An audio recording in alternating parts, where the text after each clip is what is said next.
I sent the following email dated 12 August 2020 to Mrs. C.A. South, which reads, Dear Mrs. C.A. South, I have sourced independent legal advice with regards to the tactics your department have used in order to deny me access to the information requested.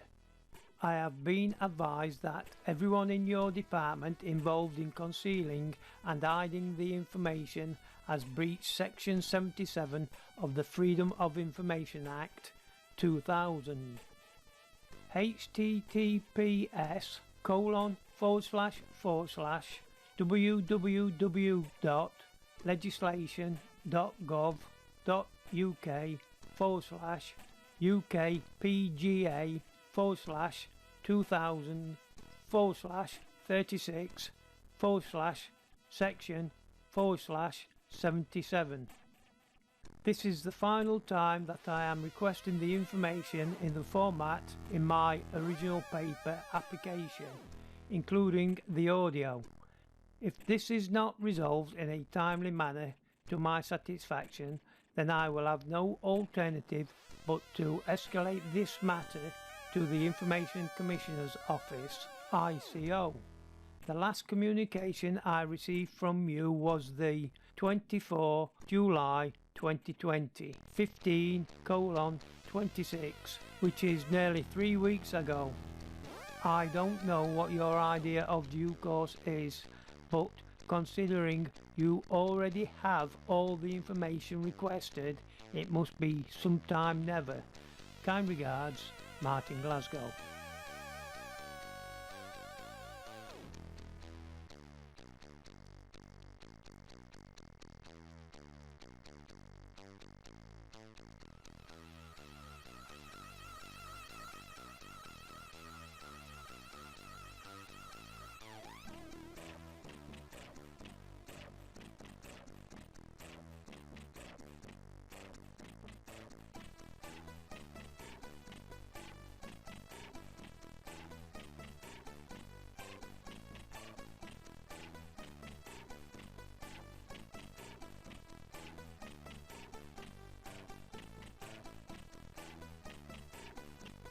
I received the following email dated 17th of August 2020 from Kevin Lee, which reads, Mr. Glasgow, thank you for your email.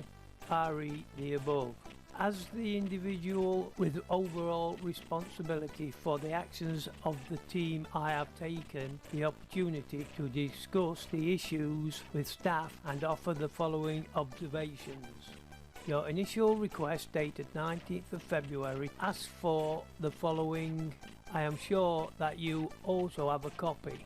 My request is for CCTV footage of 4 separate instances where I visited the inquiry desk at the Chesterfield police station.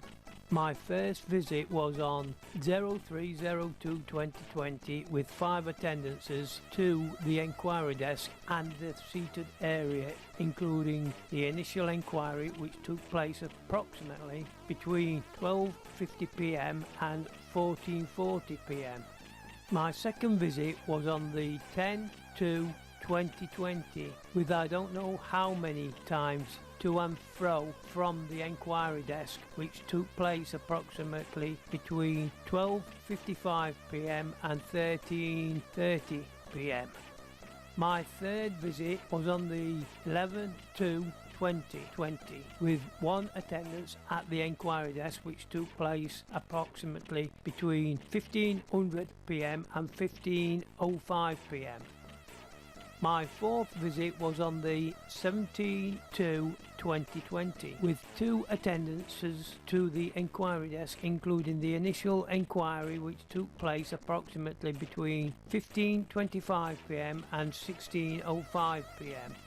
During the above requested dates initially, I had a full beard which I shaved off. I was also wearing either a green bomber style jacket or a black hooded coat.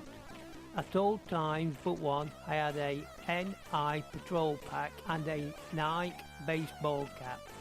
At all times I was wearing the spectacles in the photograph I supplied. This was responded to on 23 March 2020 by Miss Cox. The disclosure comprised of 8 redacted clips as below. On 30 March 2020 you responded to Miss Cox stating that some footage was missing, notably where you were wearing a black Carrymore raincoat. Clarification was sought from you, and as a consequence 2 further clips were supplied, albeit redacted, on 29 April 2020, namely 11/2/20 clip 1 and 11/2/20 clip 2.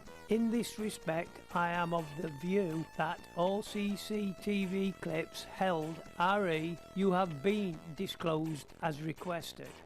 Moving from there, I also note that you have concerns RE the following. Please accept my apologies if I've missed anything. 1. There being no audio on the supplied footage. 2. The poor quality of the images. 3. The obscuring of the day timestamp.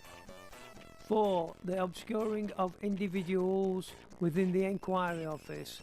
5. The obscuring of the work area behind the front counter. I will respond to each of these in turn to avoid any confusion. 1. Despite your comments, there is no audio facility on the camera within the front reception desk. Given this, there is nothing more that can be done, and as such, the issue is closed.